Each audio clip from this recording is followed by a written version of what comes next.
chirurgie. Moi, président de la République, qu'il démissionne. C'est de la poudre de perlimpinpin. Nous avons les moyens et la volonté de nous retrouver autour de valeurs et d'objectifs communs. Hémicycle. Et comme chaque jeudi, nous retrouvons dans la chronique politique du Grand Journal Laurence Saillet, qui est donc avec nous pour Hémicycle. Bonjour Laurence. Bonjour Eva. Alors Laurence, cette semaine, vous revenez sur les manifestations du week-end dernier à Sainte-Soline, dans les Deux-Sèvres, contre les méga-bassines, ces réserves d'eau destinées aux agriculteurs. Oui, et je rappelle que ce projet des bassines, ou retenues d'eau, a été approuvé en 2019 à la quasi-totalité des collectivités, mais aussi des associations de protection de l'environnement. Alors, qui était présent à cette manifestation ? Des manifestants dits pacifiques, qui malgré tout ont enfreint l'interdiction de manifester, des activistes violents, dont plus de 40 fichés S, qui ont tenté d'installer une ZAD. On déplore des tirs de mortier à l'encontre des gendarmes. Rappelons, 61 gendarmes ont été blessés, dont 22 sérieusement. Mais il y avait aussi des députés de la France Insoumise et d'Europe Écologie Les Verts. En soutien d'une manifestation interdite, ça questionne, et plus encore lorsqu'ils provoquent les forces de l'ordre. Et parmi ces députés, une en particulier a attiré votre attention. Vous nous expliquez pourquoi ? Oui, tout à fait. L'écologiste Lisa Bellucco. Sur une vidéo, on la voit s'avançant vers les gendarmes, les mains levées, en invoquant sa qualité de parlementaire.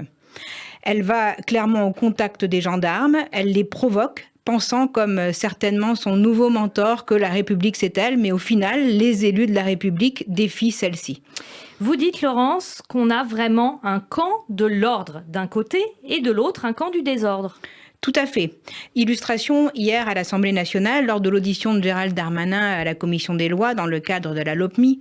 C'est la loi d'orientation et de programmation du ministère de l'Intérieur. On a eu un échange avec un député entre Gérald Darmanin et Ugo Bernalicis, député de la France Insoumise, qui était l'illustration parfaite de l'opposition en fait qui existe sur l'échiquier politique entre ceux qui veulent l'ordre et ceux qui prônent le désordre. Alors sur la création d'unités de force mobile, puisque c'était une des propositions, Ugo Bernalicis dit « Si c'est pour les envoyer à Sainte-Soline pour fracasser des manifestants, voire des élus de la République, c'est un peu problématique. Fracasser des manifestants, ces propos sont totalement odieux. » Et réponse cinglante et justifiée du ministre Gérald Darmanin. Gérald Darmanin, qu'on écoute. Je ne reviendrai pas sur l'épisode de ce week-end. Je constate que vous n'avez pas un mot sur les 66 gendarmes qui ont été blessés, dont quelques-uns ont la mâchoire écrasée, peut-être qu'ils ne pourront plus parler de leur vie. Tant dans les communiqués de presse que les expressions publiques, je regrette que vous n'ayez pas un mot d'équilibre pour ces pères et mères de famille qui ont subi une extrême violence. Et je crois que les images que les Français ont vues ont constaté, d'une part, l'extrême violence qu'ont subi les gendarmes pour une manifestation qui était interdite et validée comme cette interdiction par le juge, je voudrais ici le rappeler, et deuxièmement, chacun a vu les provocations de certains élus, et ça a été vu par la France entière, je crois. Et que je crois que c'est des excuses qu'il fallait présenter et pas des insultes aux policiers. Et je vais vous dire, mais Monsieur Bernalicis, un député, c'est pas une immunité vivante. Il doit respecter toutes les règles de la République. Monsieur Bernalicis, ce qu'on veut te respecter, il faut être respectable. Pas un mot, chère Eva, pas un mot pour les gendarmes blessés, dont certains ont eu la mâchoire écrasée et ne pourront peut-être plus jamais parler.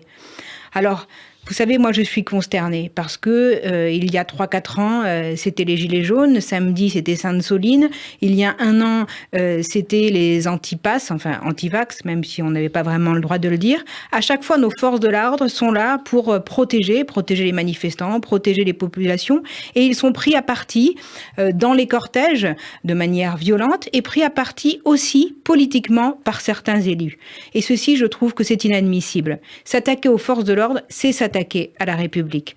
Lorsque l'on est censé tirer sa légitimité des urnes, comment comprendre, comme c'est le cas pour ces députés, que on ne respecte pas la République ? Parce que être élu, c'est ne pas se comporter comme des factieux. Eh bien, cela, je pense que effectivement, certains membres de la NUPES l'ont bien oublié.